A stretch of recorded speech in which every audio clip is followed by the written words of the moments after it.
National testing agency की याचिका पर सुनवाई होनी है आज। एनटीए की याचिका पर सुप्रीम कोर्ट में आज सुनवाई होगी। जस्टिस विक्रम नाथ संदीप मेहता की बेंच में सुनवाई होनी है। विभिन्न हाईकोर्ट में लंबित केस को सुप्रीम कोर्ट में ट्रांसफर की मांग की गई थी और कल सुप्रीम कोर्ट में एनटीए ने जानकारी दी थी।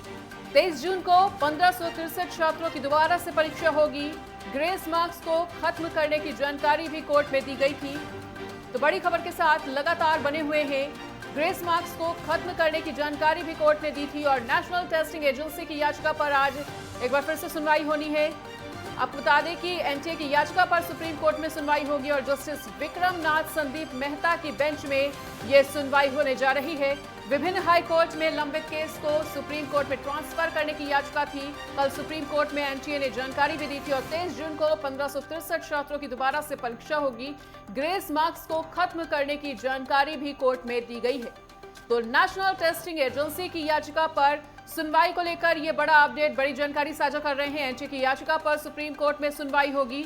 जस्टिस विक्रम नाथ संदीप मेहता की बेंच में सुनवाई होने जा रही है। विभिन्न हाईकोर्ट में लंबित केस को सुप्रीम कोर्ट में ट्रांसफर किया गया था और कल सुप्रीम कोर्ट में एनटीए ने इसको लेकर जानकारी भी साझा की थी। तो 23 जून को 1563 छात्रों की परीक्षा दोबारा से होगी। ग्रेस मार्क्स को खत्म करने की जानकारी भी कोर्ट में दी गई है। तो बड़ी खबर के साथ लगातार बने हुए हैं नेटवर्क 10 पर। एनटीए की याचिका पर आज सुप्रीम कोर्ट में सुप्रीम सुनवाई होती हुई नजर आने वाली है। विभिन्न हाईकोर्ट में लंबित केस को सुप्रीम कोर्ट में ट्रांसफर की मांग।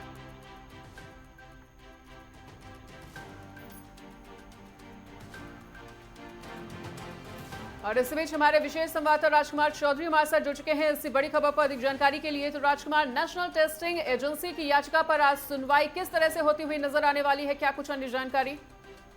देखिए मनीषा, ये जो मसला है, इस मसले को यदि देखें तो बच्चों के भविष्य से जुड़ा हुआ मसला है। और जो हिंदुस्तान में डॉक्टर मिलते हैं, उन डॉक्टरों की पढ़ाई के लिए जो एंट्रेंस टेस्ट होता है, उस एंट्रेंस टेस्ट को लेकर तमाम तरह के जो सवाल हैं वो सवाल उठे हैं। उसकी इन्वेस्टिगेशन हुई है। अपने अपने स्तर से बच्चों ने उसमें धरना प्रदर्शन किया है। जंतर मंतर पर भी एक धरना प्रदर्शन इस बारे में चल रहा है और इस मामले को बहुत गंभीरता से लेते हुए अब ये मामला कोर्ट की शरण में चला गया। कोर्ट में आज इसकी सुनवाई होगी। सुनवाई के बाद किस तरीके के नए फैसले आते हैं, सुप्रीम कोर्ट इसमें क्या निर्णय देता है, ये देखना बड़ा दिलचस्प होगा। इस पर आज पूरे देश की निगाह रहेगी। बिल्कुल राजकुमार, तो जैसा कि आपने बताया कि पूरे देश की निगाहें तो टिकी हुई हैं, साथ ही साथ उन छात्रों की बहुत ज़्यादा उम्मीदें हैं सुप्रीम कोर्ट के फैसले से, क्योंकि लगातार वो प्रदर्शन करते हुए नजर आए। उन्होंने अपनी आवाज़ को बुलंद करने का प्रयास किया। तो क्या लगता है कि छात्रों के हक में कुछ फैसला आना संभव सुप्रीम कोर्ट की तरफ से?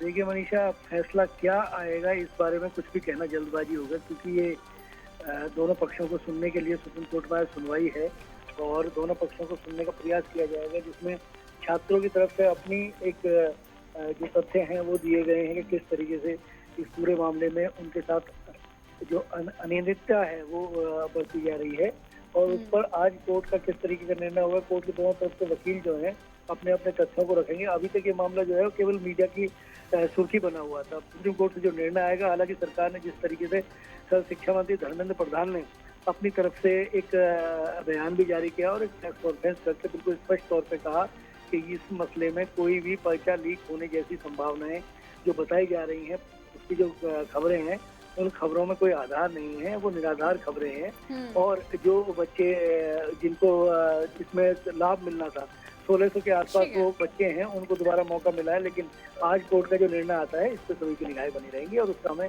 इंतजार करना चाहिए। ठीक है राजकुमार, तो इस तमाम जानकारी को साझा करने के लिए आपका बहुत बहुत शुक्रिया।